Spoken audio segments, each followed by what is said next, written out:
It's your girl Bevy again, back with another video. Please like, subscribe, and share. This time I want to talk about um, safety tips for women. So I can talk about some of this stuff, and I'm trying to talk about it now on purpose because um, at least one verdict has come down. Meg basically has been vindicated, as far as her character and everything else is being shown with the guilty verdict for the assailant. So, it's no longer, a situation where we don't know what's happening and it's up for debate. The facts remain. He was found guilty, which basically means, she's found innocent because she was tried in the jury of public opinion and automatically found guilty until now that she's been proven innocent. So, um, and in the other case, with Shanquella, that's still alleged situations where there's no verdict. I don't even know that there have been any arrests or anything, unfortunately.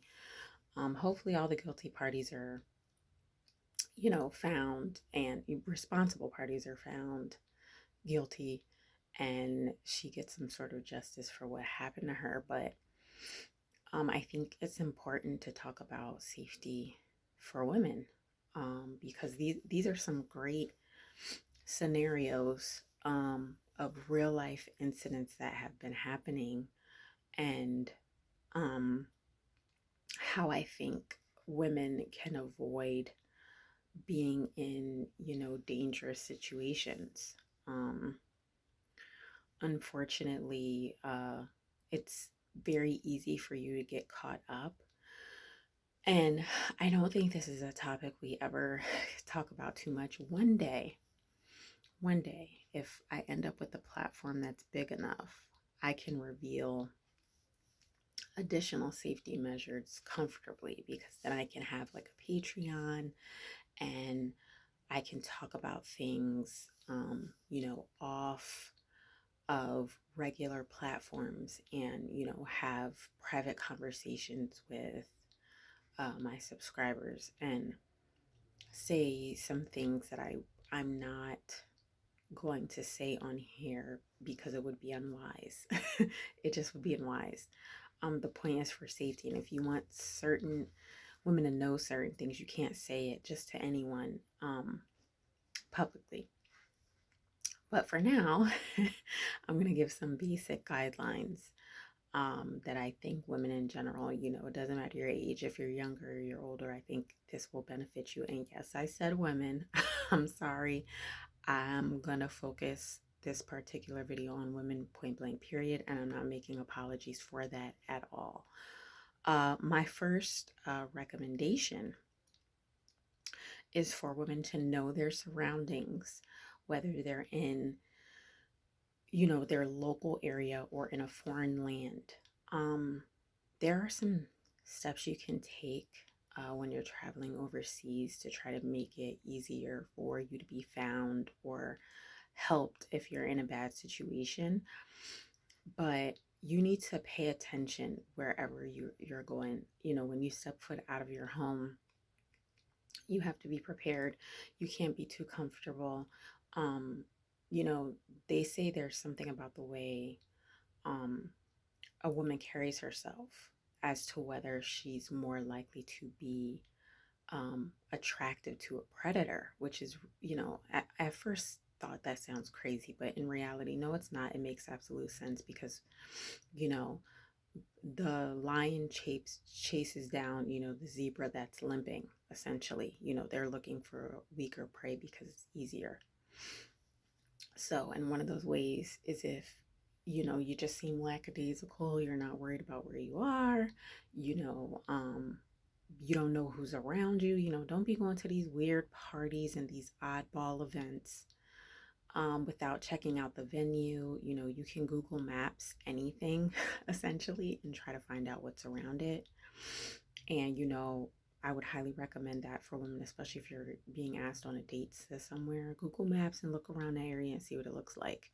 And if you can't figure it out from Google Maps and you're heading there and you don't like the area that you're coming into, turn your behind right around and go home. It's over. It's a wrap. Because clearly that individual is not concerned with your safety. So that's number one.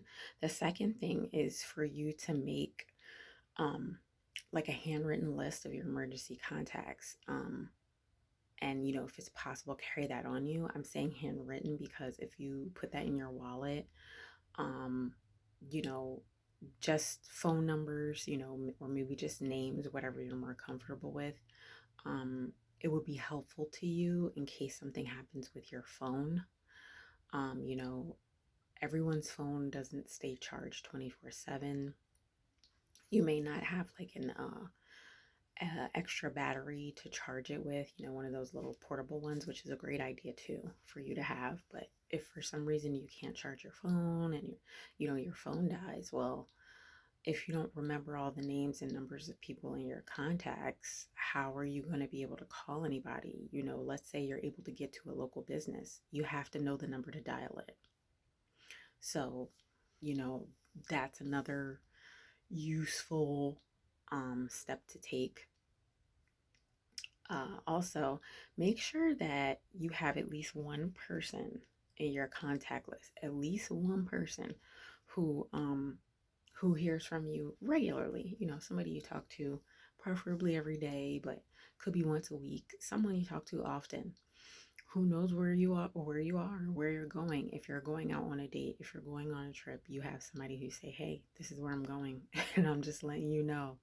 Because if you don't hear back from me when I get back, you know, or whatever, you know what it is. It's a problem. Something's wrong. You know, this is something that I think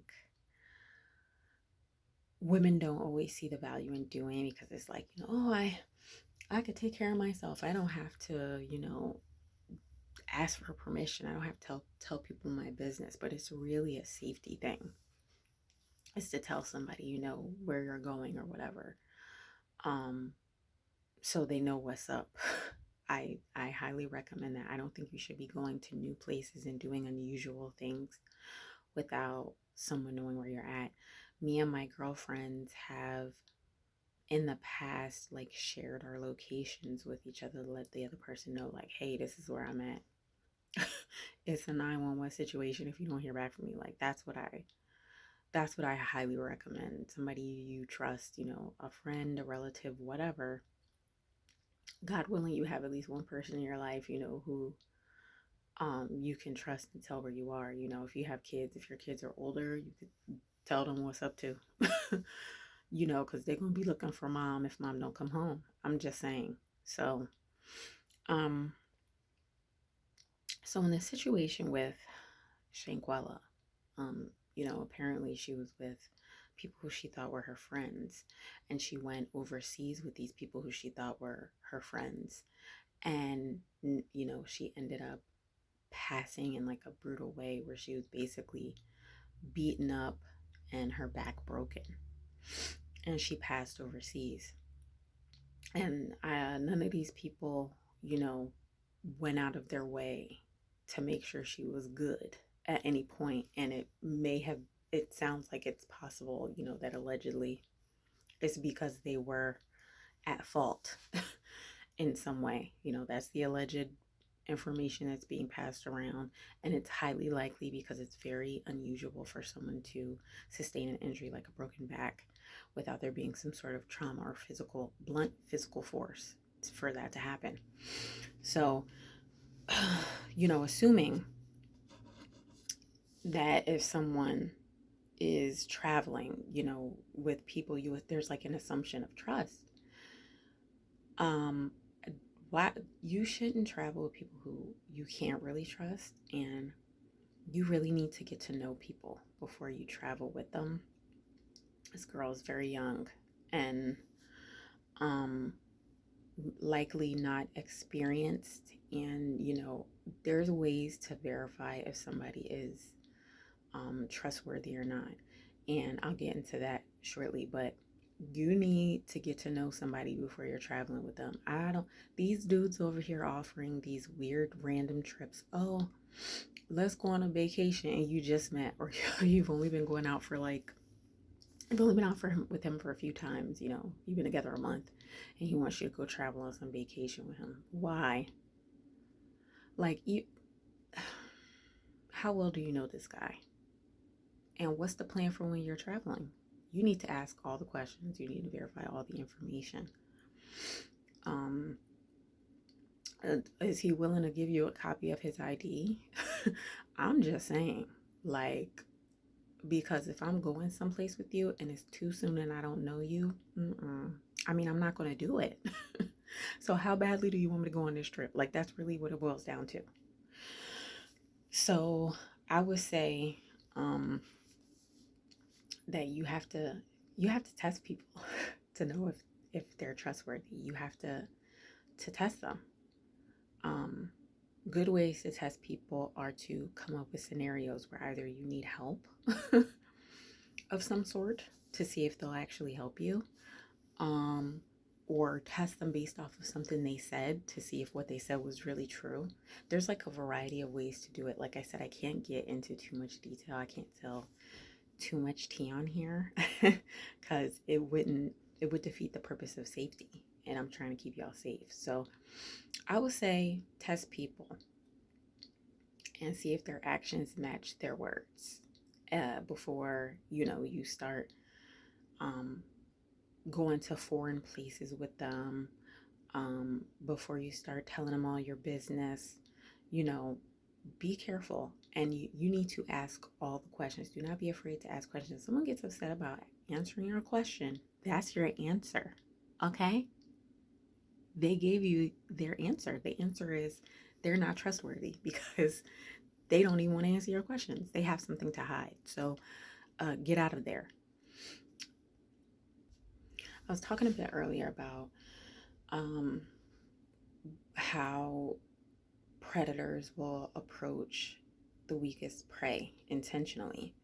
So I said, okay, well, there's something to it. There's something to it in the wild. They've done some studies on it as well, where if you basically you need to walk with confidence. That's my next tip. You need to walk with confidence. You need to walk with your head held high. You need to have your head and eyes, available to see where you're going. You do not need to have your head in your phone, digging around in your purse. No, no, no, no, no. You're gonna do all of that before you step foot outside of wherever you are and going wherever you're going. You need to be on high alert. There's a huge problem going on currently with sex trafficking of women and girls of color. The media doesn't talk about it a lot, but it's a thing. And the only way you can really combat it is to try to avoid it to start with. And the best way to do that is to be on high alert.